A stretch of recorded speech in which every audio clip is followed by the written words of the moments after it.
interbellum was the time between the two world wars. It was a hard time. Everybody was trying to rebuild their country, but at the same time they had to deal with economic crisis. When the First World War was over, Germany was recalled the biggest loser. It was their fault that this thing had happened and they had to pay a shitload of money. They didn't know how to do this, because they were broke. But the United States came to help them. The US was having the time of their lives. Their economy was rolling and everybody was busy with investing. So they started to give Germany a loan. And Germany started to rebuild their country.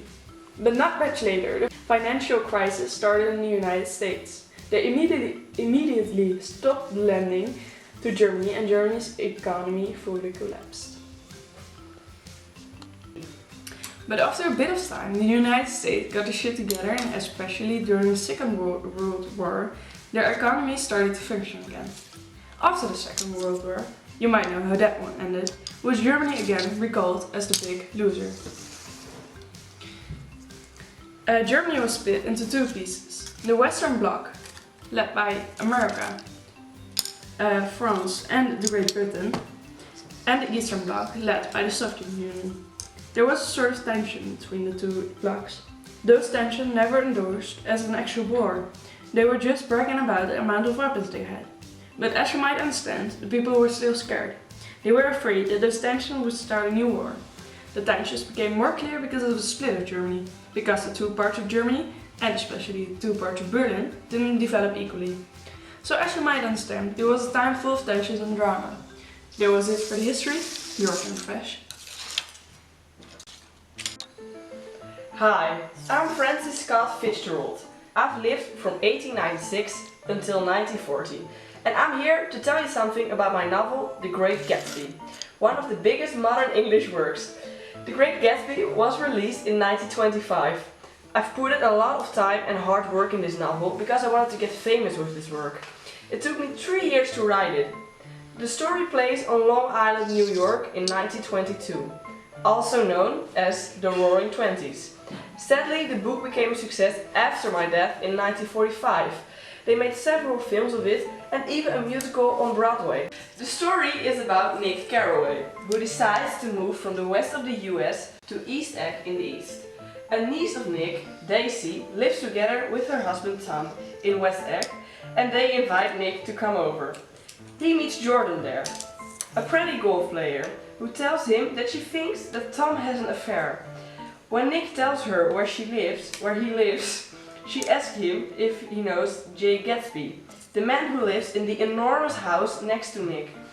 Nick didn't know Gatsby at that time, but later on he goes to a lot of Gatsby's fancy parties and he gets closer with Jordan.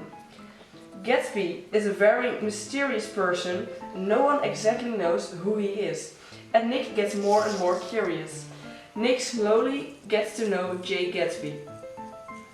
5 years ago, Gatsby has had a relationship with Daisy, and thanks to Nick, they get back together.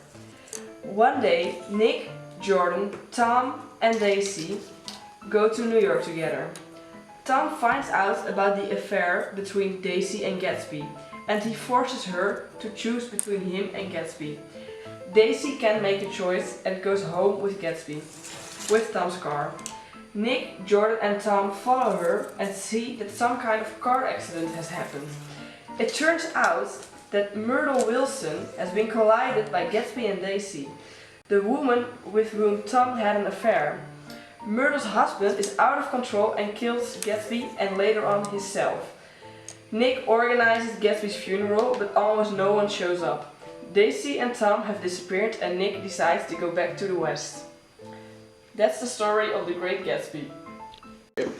And now it's time for a little Netflix and Churchill. This is the story of the English legend Churchill. He lived from 1874 till 1965. He was a politician, journalist, author, historian, soldier and a painter. Forget that and remember him as the greatest statesperson of the 20th century.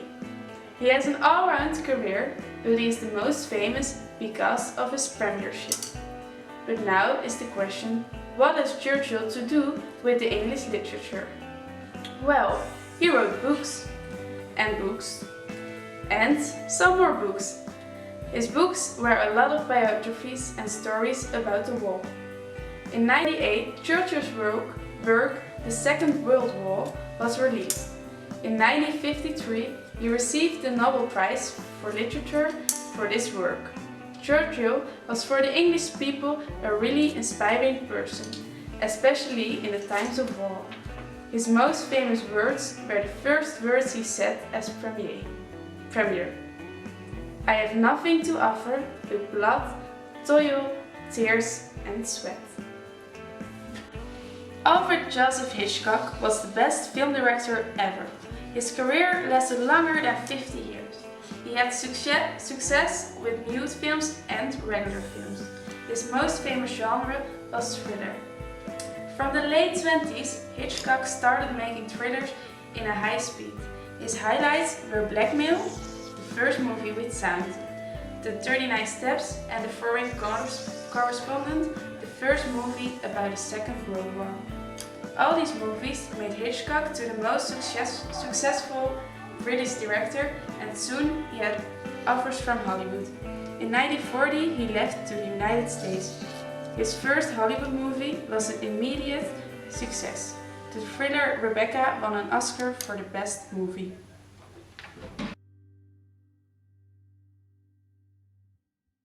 Weer een Churchill aan het likken. Die kan ergens. Stukjes zitten. Hij staat aan. Oh, ja? Ik moet plassen. Kan jij nou zien het